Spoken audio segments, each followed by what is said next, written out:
This is MB Now, and here are your news on web.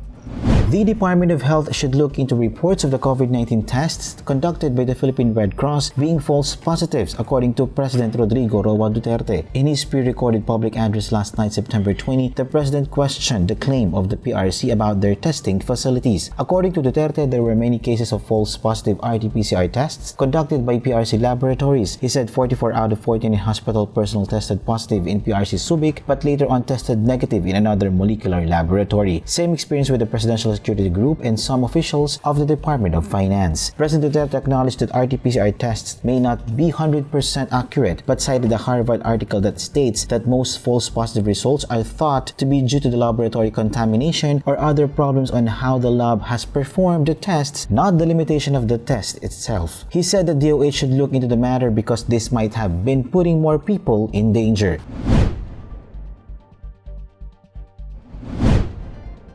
Local chief executives in the provinces have been showing interest in adopting the quarantine alert level system after its successful implementation in Metro Manila, according to the Department of Interior and Local Government Secretary Eduardo Año. He noted that at the end of September, they will make assessment through the IATF if the alert level system should be enforced nationwide. This will then be submitted to President Duterte for approval. On September 19, Año pointed out that the NCR alert level system implementation is good and orderly so far and had good feedback. Año stressed the decision now lies with the President. And should that happen, the local government units must adopt to it to include alignment of their ordinances.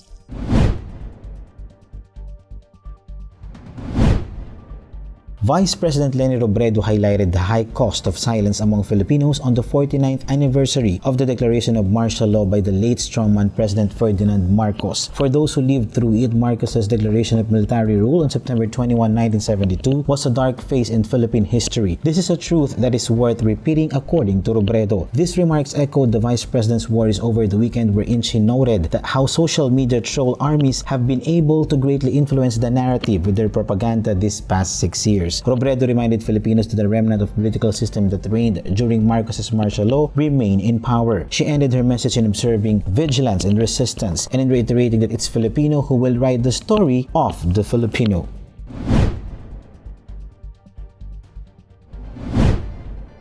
A new low-pressure area that is embedded within their tropical convergence zone was located off the waters of Dumaran, Palawan this morning, September 21, according to the latest Bureau Weather Bulletin. Pag-asa said the LPA along with the ITZZ may bring cloudless skies with scattered rains and thunderstorms over Oriental Mindoro, Occidental Mindoro, Marinduque, Romblon, Palawan, Aklan, Antique, Iloilo, Guimaras, and Negros Occidental. A weather specialist said the LPA has a slim chance of intensifying into tropical depression as it may dissipate in the next several hours. Meanwhile, Metro Manila and the rest of the country will have partly cloudy to cloudy conditions, but with possible isolated rain showers or thunderstorms, mostly in the afternoon or evening. Pfizer and BioNTech announced on Monday that the trial results showed their coronavirus vaccine was safe and produced a robust immune response in children aged 5 to 11, adding that they would seek regulatory approval shortly. Pfizer planned to submit their data to regulatory bodies in the European Union, the United States, and around the world as soon as possible. The trial results are the first of their kind for children under 12, with the Moderna trial for 6-11-year-olds still ongoing. Although children are considered less at risk of severe COVID, there are concerns that the highly contagious Delta variant could lead to more serious cases. Inoculating children is also seen as key to keeping schools open and helping end the pandemic. Amid controversies, celebrity couple Jayza Manabit and Camille Trinidad opened an auto services business. The couple described the new venture as a new blessing. Early this year, the vloggers popularly known as Jamil also opened their franchised milk tea branch in Gapan, Nueva Ecija. Aside from these business, Camille is selling cosmetic products and later more skincare items.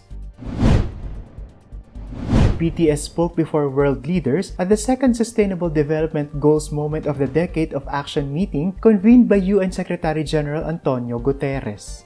BTS's RM said people in their teens and 20s today are being referred to as COVID lost generation who have lost their way at a time when they need the most diverse opportunities. But Jimin and Jin added that these kids are trying to learn new things and trying to figure new things out, and that they don't look lost at all. Jin also added that instead of the lost generation, a more appropriate name would be the welcome generation because instead of fearing change, this generation says welcome and keeps forging ahead. South Korea's President Moon Jae-in also flew to the US and spoke and also introduced the BTS. Alex Eala slipped a notch in the International Tennis Federation or ITF Junior rankings this week following her performance at the recent US Open. The 16-year-old Eala dropped from number 2 to number 3, with United States' Robin Montgomery taking a career-high second ranking following her girls' singles title in the said Grand Slam. Eala has so far competed in 5 junior tournaments this year, including 2 Grand Slams as she is concentrating more on the women's circuit. And those are the news on web. For more news and updates, follow our official social media pages or log on to www.mb.com.ph. Be fully informed.